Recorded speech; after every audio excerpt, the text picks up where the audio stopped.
Bonsoir Paco. Alors, on va parler de fleuret, de discipline extraordinaire dans l'escrime, bien sûr. C'est vrai que vous avez des armes à part, vous êtes double champion du monde. Et de quelle manière, en plus, à chaque fois, ça se joue presque à la dernière touche avec vous, hein. Oui, c'est vrai que lors des récents championnats du monde, ça n'a pas forcément été de tout repos, notamment pour mes proches.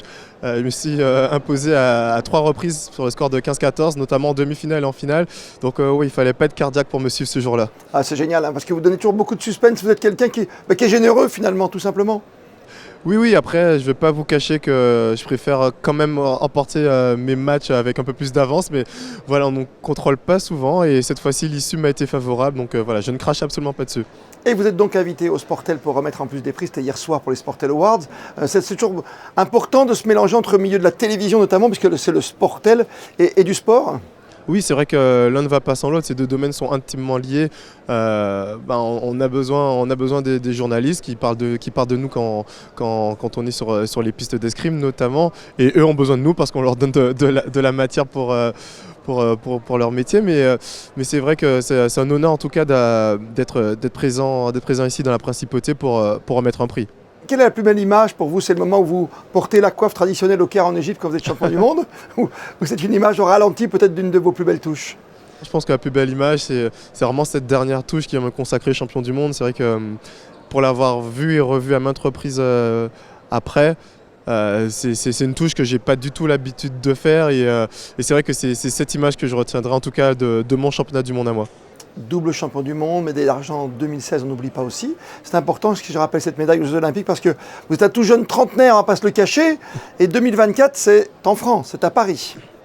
Oui, les Jeux Olympiques à la maison, honnêtement, je réalise vraiment la chance que j'ai d'avoir l'opportunité, parce que c'est pas encore fait, il faut se qualifier, mais d'avoir l'opportunité de défendre les couleurs de la France à la maison. Donc voilà, avoir la chance de concourir aux Jeux Olympiques devant ma fille, devant ma femme, devant ma famille proche, mes amis, c'est beaucoup. C'est beaucoup, oui. Et c'est une chance, vraiment c'est la chance d'une vie, donc j'ai vraiment hâte d'y être. Ah oui, c'est un merveilleux objectif, hein, celui-ci. Un rêve d'or bien sûr, un rêve en or.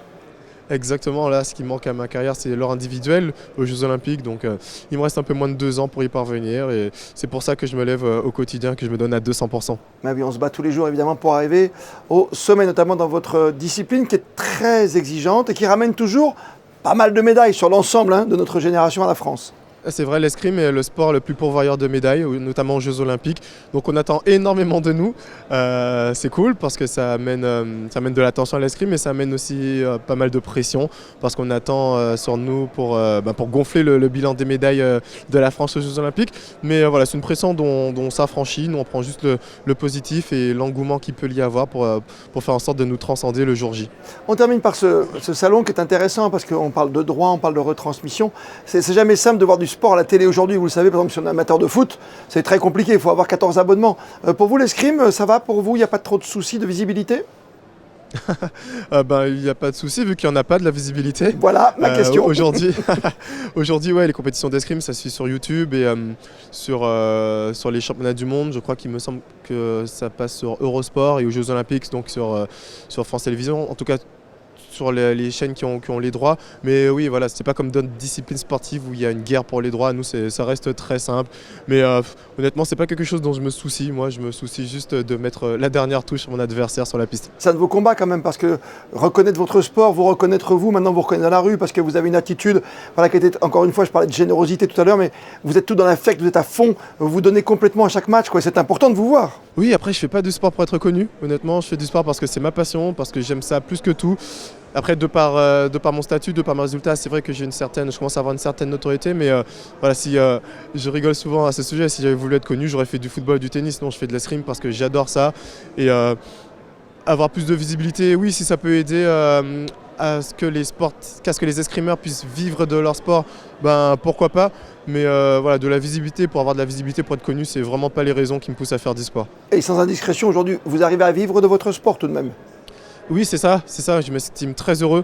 Je fais partie, je pense, de la dizaine d'escrimeurs français qui arrivent à vivre de leur sport, mais pour la notoriété, c'est vraiment pas mon combat. Pour conclure, Enzo Lefort, entre l'épée, le fleuret, le sabre, qu'est-ce qui est le plus lourd et qu'est-ce qui est le plus beau? Ce qui est plus lourd, c'est l'épée. Ce qui est le plus beau, c'est le fleuret, mon arme. Voilà, j'en étais sûr. Enzo Lefort, magnifique, double champion du monde avec ce rêve incroyable, ce rêve en bleu, blanc, rouge évidemment, avec les anneaux olympiques autour, dans 2 ans maintenant, aux Jeux Olympiques à Paris. Merci d'avoir été notre invité ce soir dans le cadre des Sportel Awards, notamment vous avez remis un prix hier, et dans ce marché on peut quand même discuter, vous voyez, de visibilité, et puis de sport et d'échanger ensemble. Merci 1000 fois d'avoir été avec nous. Merci beaucoup pour l'invitation.